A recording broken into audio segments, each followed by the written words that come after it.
Mga ka-Erts, may bagong nagbabagang isyu na naman tayong pag-uusapan, at sa pagkakataong ito, hindi ito basta simpleng chismis lang. Ito ay kwento ng 2 taong minahal ng marami, pero ngayon tila tinatamaan ng inggit at paninira. Oo, pinag-uusapan natin sina Mikoy at Krista, ang tandem na hindi lang nagbigay saya at kilig, kundi naging inspirasyon pa sa napakaraming tao. Hindi may kakaila, simula nang makilala sila ng publiko, sunod-sunod ang biyaya na dumarating sa kanila. Dumami ang supporters, dumami ang naniniwala, at higit sa lahat, dumami ang mga sponsors na gustong tumulong at makisama sa kanilang journey. Sa bawat live, sa bawat content, ramdam ang pagmamahal ng fans. May mga nagpapadala ng suporta, may mga nagbibigay ng blessings, isang bagay na hindi lahat ay kayang makuha. Pero mga ka-Erts, alam naman natin ang katotohanan, kapag umaangat ka, may inggit at may inggit. At dito na nagsimula ang problema. Habang patuloy na tinatangkilik sina Mikoy at Krista, may mga taong hindi natuwa. May mga taong iba ang sinusuportahan. May mga taong hindi matanggap na sila ang pinipili ng madla. At dahil dito, unti-unting lumabas ang mga negatibong komento, mga patama, at mga intriga na walang malinaw na basehan. Ayon sa mga netizens, may mga grupo raw na pilit binababa ang dalawa. Hindi dahil may ginawa silang mali, kundi dahil mabait sila, minamahal sila, at sinusuportahan sila. Isipin mo yun, ginagawa mong tama ang lahat, pero ikaw pa ang nagiging target ng paninira. Hindi ba't napakasakit nun? May mga kumakalat na kwento na kesyo ganito raw si Mikoy, kesyo may ugali raw si Krista, pero kapag sinuri mo, walang konkretong ebidensya. Para bang gawa-gawa lang para sirain ang imahe nila. At ang mas nakakabahala, may mga tao pang agad naniniwala nang hindi inaalam ang buong katotohanan. Dito mo makikita kung gaano kabilis kumalat ang intriga sa social media. Pero sa kabila ng lahat ng ito, nananatiling tahimik ang dalawa. Walang patutsyada, walang parinig, kundi patuloy lang sa kanilang ginagawa, ang tumulong, magpasaya, at magbigay inspirasyon. At para sa kanilang mga solid supporters, ito ang patunay na hindi sila nagpapaapekto sa ingay ng paligid. Ngunit ang tanong ng marami ngayon, hanggang kailan nila kakayanin ang ganitong klase ng pressure? Dahil habang tumatagal, lalong umiingay ang mga inggit-era at mga taong gustong hilahin sila pababa. At kung hindi ito mapipigilan, posibleng mas lumaki pa ang issue. Mga ka-Erts, ito pa lamang ang simula. Dahil sa mga susunod na segment, mas lalalim pa ang ating pag-uusapan, sino-sino ba ang mga nasa likod ng paninira? Ano ang tunay nilang motibo? At kakayanin ba ni Mikoy at Krista na lampasan ang pagsubok na ito? Abangan ninyo, dahil ang laban na ito ay hindi lang tungkol sa intriga, ito ay laban ng katotohanan. Mga ka-Erts, kung sa unang bahagi ay malinaw nating nakita na ang ugat ng issue ay inggit at paninira, ngayon naman ay sisilip tayo sa mas malalim na galaw sa likod ng mga komentong kumakalat online. Dahil hindi na ito simpleng bashers lang, may pattern na napapansin ang mga netizens, at dito na lalong umiinit ang usapan. Sa bawat pag-angat ni Mikoy at Krista, mapaliv man yan o bagong content, parang kasabay din ang pagdami ng negatibong komento. Napansin ng ilan, tuwing may pasabog ang tandem, may bigla ring lalabas na issue. May mga account na paulit-ulit ang script, iisa ang tono, at tila koordinado ang galaw. Kaya ang tanong, organic ba talaga ang mga batikos, o may grupong nagtutulak nito? Mas lalong naging usap-usapan ng may ilang solid supporters na nagsimulang mag-compile ng screenshots. Ayon sa kanila, may mga iisang linya ng paninira na paulit-ulit ginagamit laban kina Mikoy at Krista, parang may gustong ipasok sa isip ng publiko. Minsan tungkol sa ugali, minsan tungkol sa intensyon, at minsan naman ay tungkol sa relasyon nila sa isa't isa. Pero kapag tinignan mo ng mabuti, wala pa ring matibay na patunay, puro hinala, puro parinig. At dito napapasok ang mas sensitibong usapin, ang kompetisyon. Hindi maiiwasan na sa mundo ng content creation, may kanya-kanyang sinusuportahang grupo ang mga tao. May kanya-kanyang paborito, may kanya-kanyang iniidolo. Pero ayon sa ilang netizens, may mga taong hindi na lang kontento sa pagsuporta sa sarili nilang bet, kailangan pa raw hilahin pababa ang iba para lang umangat ang kanila. At isa raw sa tinatamaan nito ay ang tandem ni Mikoy at Krista. May mga nagsasabing dahil sa dami ng natatanggap na blessings ng dalawa, lalo na mula sa sponsors, lalong tumitindi ang inggit ng ilan. Hindi raw matanggap na habang sila ay nahihirapan makakuha ng suporta, sina Mikoy at Krista ay tuloy-tuloy ang pagdating ng oportunidad. At dahil dito, mas nagiging agresibo ang paninira, para lang mabawasan ang tiwala ng tao sa kanila. Pero sa gitna ng lahat ng ito, may isang bagay na hindi mabubura, ang solid na suporta ng kanilang tunay na fans. Dahil habang may mga naninira, mas marami pa rin ang naniniwala. Mas marami ang nakikita ang kabutihan ng dalawa.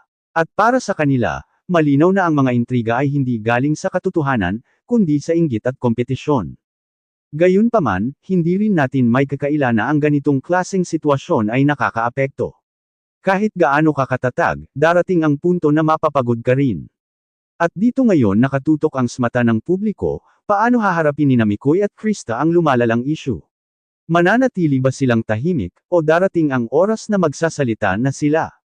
Mga ka-Erts, kapit lang kayo, dahil sa susunod na segment, mas lalo pang lalalim ang ating pagbusisi.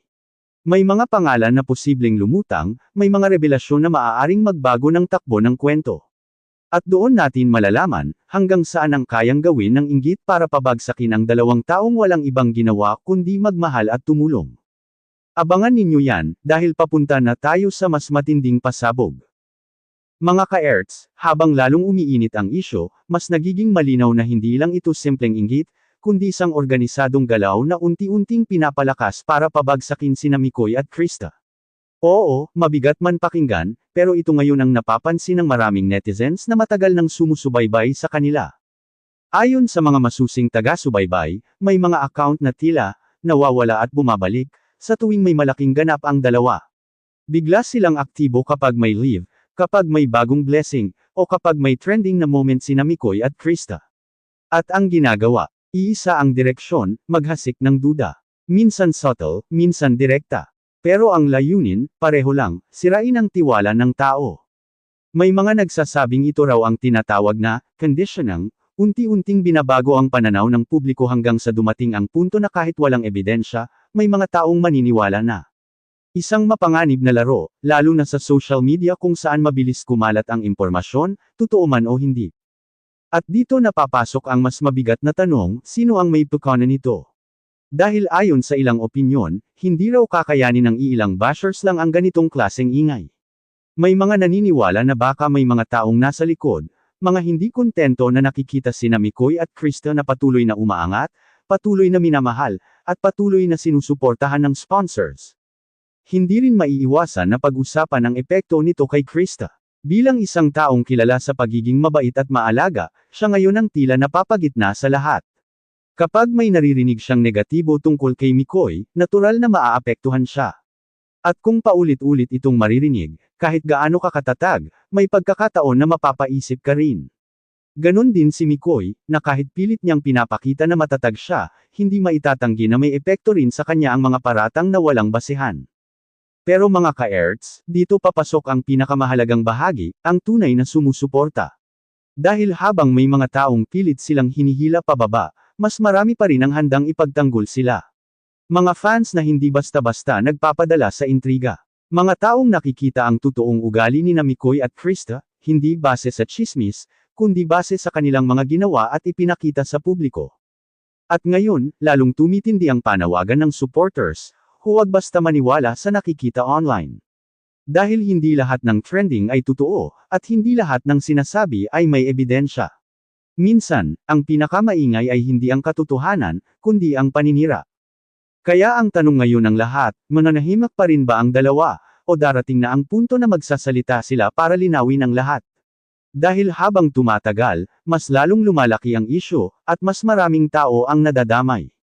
Mga ka-Erts, sa susunod na segment, papasok na tayo sa pinakaabangang bahagi, may mga revelasyon na maaaring magpatunay kung sino talaga ang nasa likod ng lahat ng ito. At doon natin malalaman kung hanggang saan kayang dalhin ng inggit ang isang kwento na nagsimula lang sa kabutihan. Abangan nyo yan, dahil papunta na tayo sa pinakamainit na pasabog.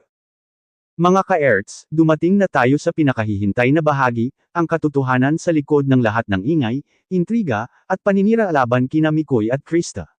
Matapos ang lahat ng usap-usapan, haka-haka, at mga kwentong kumalat online, isa lang ang unti-unting lamilinaw, walang matibay na ebidensya na may ginawang mali ang dalawa.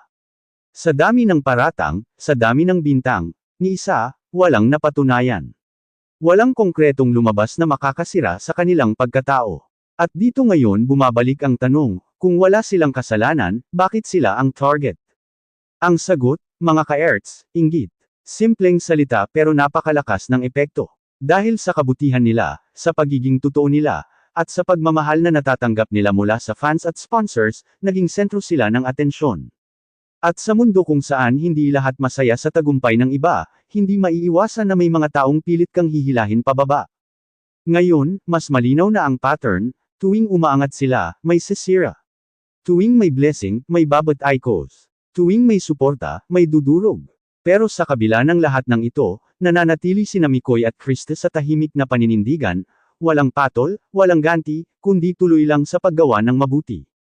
At dito lalong humanga ang kanilang mga tunay na supporters. Dahil sa halip na gumanti, pinili nilang ipakita ang tunay nilang ugali. Hindi nila kailangang ipagtanggol ang sarili nila sa salita, dahil ang kanilang mga gawa ang nagsisilbing sagot sa lahat ng paratang.